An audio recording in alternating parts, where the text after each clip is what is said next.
आज के इस क्लास में हम कक्षा 9 के हिंदी से पाठ 2 को पढ़ेंगे, जिसका नाम है भारत का पुरातन विद्यापीठ नालंदा। तो इस पाठ के हम सभी प्रश्न उत्तर को बतलाएंगे। आप लोग वीडियो को शुरू से लेके अंत तक देखिए और चैनल पे नए तो चैनल को सब्सक्राइब करके घंटी को बजा दीजिए। ठीक है, चलिए अब हम प्रश्न की ओर देखते हैं। तो पहला प्रश्न है, नालंदा की वाणी एशिया महाद्वीप में पर्वत और समुद्रों के उस पार तक फैली गई थी, उस वाक्य का आशय स्पष्ट कीजिए। तो इसका हम इस प्रकार से लिखेंगे,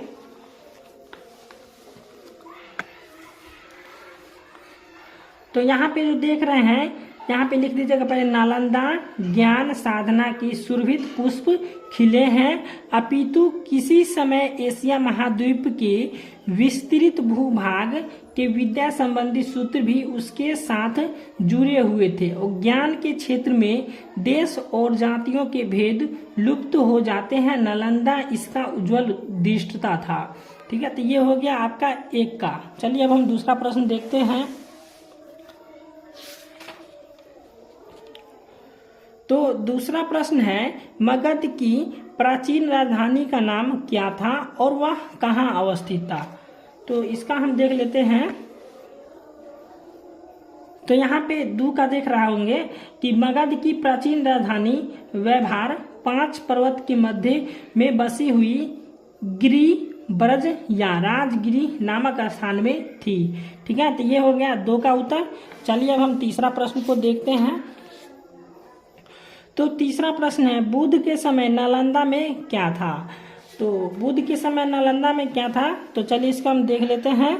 तो यहाँ पे देख रहे हैं तीसरा प्रश्न का आंसर हो जाएगा, बुद्ध के समय नालंदा गांव में प्रावारिकों का आम्रवन था। ठीक है, तो यहाँ पे देख लीजिए 3 से यहाँ तक हो जाएगा। चलिए अब हम चौथा प्रश्न को पढ़ते हैं। तो चौथा प्रश्न है, महावीर और मेखली पुत्र गोसाल के भेंट किस उपग्राम में हुई थी। तो चलिए इसका हम देख लेते हैं। तो यहाँ पे देख रहे होंगे आपका 4 नंबर यहाँ पे लिखा 4 नंबर। जैन ग्रंथों के अनुसार नालंदा में महावीर और आचार्य मेखल पुत्र गोसाल की भेंट हुई थी। ठीक है, यहाँ से 4 नंबर का यहाँ से यहाँ तक है। ठीक है, ये होगा 4 का आंसर। चलिए अब हम देखते हैं 5वां प्रश्न। 5वां प्रश्न है, महावीर ने नालंदा में कितने दिनों का वर्षावास किया था। तो चलिए इसका हम देख लेते हैं। तो 5 नंबर यहाँ पे लिखा हुआ है कि महावीर ने 14 वर्षावास व्यतीत किए। ठीक है, तो महावीर कितने जैसे वर्षावास किए थे, 14 वर्षावास व्यतीत किए। तो 5 का यहाँ से लेके यहाँ तक हो जाएगा। ठीक है, तो चलिए अब हम छठा प्रश्न को देखते हैं। छठा प्रश्न है, तारानाथ कौन थे, उन्हें नालंदा को किसकी जन्मभूमि बताया है। तो तारानाथ कौन थे और उन्होंने नालंदा को किसकी जन्मभूमि बताया है। तो चलिए इसका आंसर देख लेते हैं 6 नंबर का। तो यहाँ पे देख रहे होंगे 6 नंबर का यहाँ से है, तिब्बत के विद्वान इतिहास लेखक लामा तारानाथ के अनुसार नालंदा सारीपुत की जन्मभूमि थी। तो 6 का यहाँ से लेके यहाँ तक आंसर हो जाएगा। ठीक है, तो चलिए अब हम 7वां प्रश्न का आंसर बतलाते हैं। 7वां प्रश्न है आपका कि एक जीवंत विद्यापीठ के रूप में नालंदा कब विकसित हुआ। तो चलिए इसका हम देख लेते हैं। तो 7वां प्रश्न का यहाँ से हो जाएगा, एक प्राणवत विद्यापीठ के रूप में उसके जीवन का आरंभ लगभग गुप्त काल में हुआ था। ठीक है, तो 7 का आंसर यहाँ से लेके और यहाँ तक हो जाएगा। ठीक है, चलिए अब 8वां प्रश्न को देखते हैं।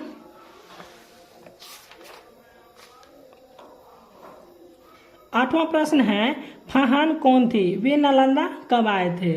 तो 8वां प्रश्न का आंसर हो जाएगा तो 8वां प्रश्न का आंसर होगा, 4वीं सदी में चीनी यात्री फाहान नालंदा में आए थे। ठीक है, तो ये हो गया 8 का आंसर। चलिए अब हम देखते हैं 9वां प्रश्न का। तो 9वां प्रश्न है, हर्षवर्धन के समय कौन चीनी यात्री भारत आया था, उस समय नालंदा की दशा क्या थी। तो चलिए इसका आंसर देख लेते हैं। तो यहाँ पे 9वां का आंसर हम लिखेंगे कि 7वीं सदी में सम्राट हर्षवर्धन के समय जब युआन चंग जैसे किस देश में आए तो नालंदा अपनी उन्नति के शिखर पर था। ठीक है, नालंदा अपनी उन्नति के शिखर पर था। ठीक है, चलिए अब हम 10वां प्रश्न को देखते हैं।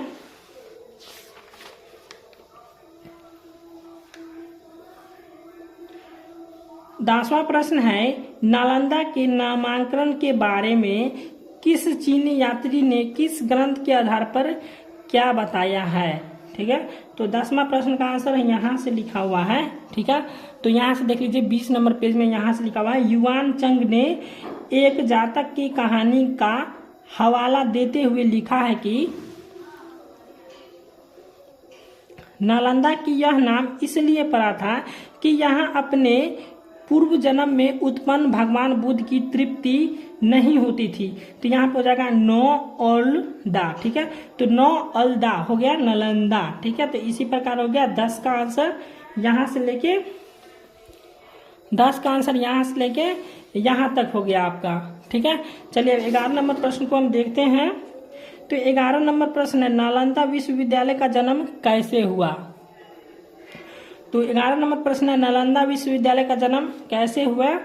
तो चलिए इसको हम देख लेते हैं। यहाँ पे देख लीजिए 11 नंबर लिखा हुआ। ठीक है, तो 11 नंबर प्रश्न का आंसर यहाँ से लेके यहाँ तक हो जाएगा। नालंदा विश्वविद्यालय का जन्म जनता के उदार दान से हुआ है। कहा जाता है कि इसका आरंभ 500 व्यापारियों के दान से हुआ था, जिन्होंने अपने धन से भूमि खरीदकर बुद्ध को दान में दी थी।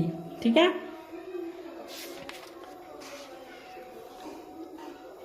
अब 12 नंबर प्रश्न है, यशोवर्मन के शिलालेख में वर्णित नालंदा को अपने शब्दों में चित्रण कीजिए। तो 12 का आंसर हम लिखेंगे, 12 का आंसर यहाँ से लिखेंगे हम कि 8वीं सदी के यशोवर्मन के शिलालेख में नालंदा का बड़ा भव्य वर्णन किया गया है। यहाँ के विहारों की पंक्तियाँ के ऊंचे ऊंचे शिखर आकाश में मेघों को छूते थे और उनके चारों ओर नीले जल से भरे हुए सरोवर थे, जिनमें सुनहरे और लाल कमल तैरते थे। बीच बीच में सघन आम्रकुंजों की छाया थी। यहाँ के भवनों के शिल्प और स्थापत्य को देखकर आश्चर्य होता था और उनमें अनेक प्रकार के अलंकरण और सुंदर मूर्तियां थी। ये तो भारतवर्ष में अनेक संघाराम है, किंतु नालंदा उनमें सबसे अद्वितीय है। ठीक है, तो यहाँ से लेके यहाँ तक इसका आंसर हो जाएगा 12 का। अब 13 नंबर प्रश्न, इति संघ कौन था और उसने नालंदा के बारे में क्या बताया है। तो 13 नंबर प्रश्न का आंसर यहाँ से लिखेंगे, चीनी यात्री इति संघ के समय इस विहार में 300 बड़े कमरे और 8 मंडप थे। पुरातत्व विभाग की खुदाई में नालंदा विश्वविद्यालय के जो अवशेष यहाँ प्राप्त हुए हैं, उनसे इन वर्णनों की सच्चाई प्रकट होती है। ठीक है, तो 13 का आंसर यहाँ से लेके यहाँ तक हो जाएगा। अब 14 नंबर प्रश्न है, विदेशों के साथ नालंदा विश्वविद्यालय के संबंध का कोई एक उदाहरण दीजिए। तो 14 नंबर प्रश्न यहाँ से है, 14 का आंसर यहाँ से हो जाएगा, विदेशों के साथ नालंदा विश्वविद्यालय का जो संबंध था उसका स्मारक एक ताम्रपत्र नालंदा की खुदाई में मिला।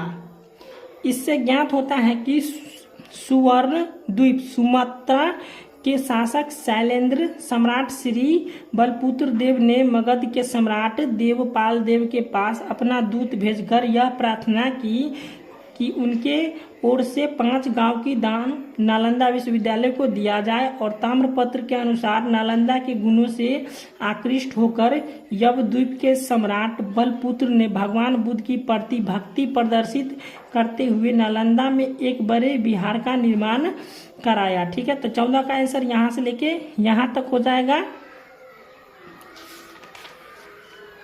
इसके बाद 15वां प्रश्न है, नालंदा में किन 5 विषयों की शिक्षा अनिवार्य थी?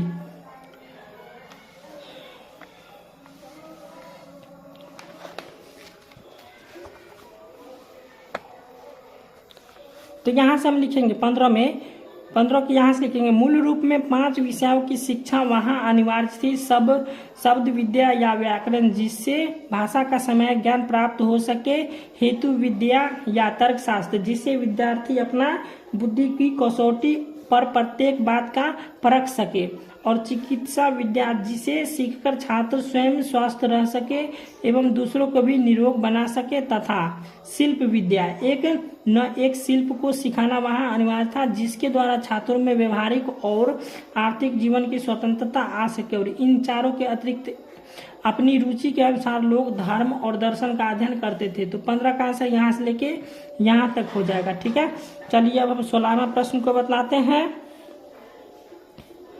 तो 16 नंबर प्रश्न है, नालंदा के कुछ प्रसिद्ध विद्वानों की सूची बनाइए।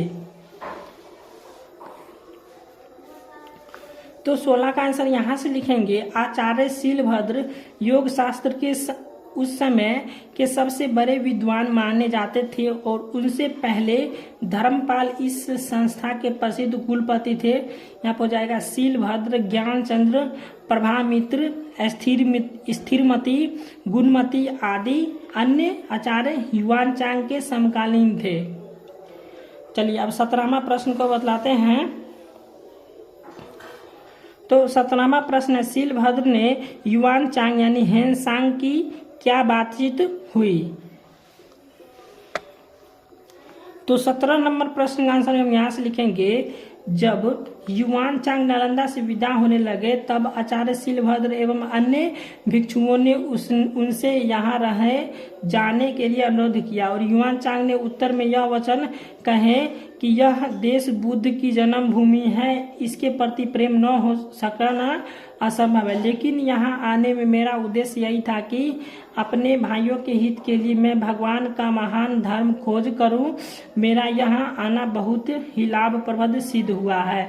अब यहाँ से वापस जाकर मेरी इच्छा है कि जो मैंने पढ़ा सुना है उसे दूसरों के हितार्थ बताऊं, अनुवाद रूप में लाऊं, जिसके फलस्वरूप अन्य मनुष्य भी आपके प्रति उसी प्रकार कृतज्ञ हो सके जिस प्रकार मैं हुआ हूँ। ठीक है, तो यहाँ 17 से लेके यहाँ तक हो जाएगा आपका 17 का आंसर। अब उसके बाद 18 नंबर प्रश्न है, विदेशों में ज्ञान प्रसार के क्षेत्र में नालंदा के विद्वानों के प्रयास के विवरण दीजिए। तो इसका आंसर हम यहाँ से लेके यहाँ तक लिखेंगे। ठीक है, तो आप लोग यहाँ से लेके यहाँ तक लिख लीजिएगा, ये हो जाएगा 18 का आंसर। उसके बाद 19 नंबर है, ज्ञान दान की विशेषता क्या है? ठीक है, तो इसका स्क्रीनशॉट हम लगा दिए स्क्रीन पर, देख लीजिए। ठीक है, तो ये हो गया। तो वीडियो अच्छा लगा तो वीडियो को लाइक कर दीजिए और चैनल को सब्सक्राइब कर दीजिए।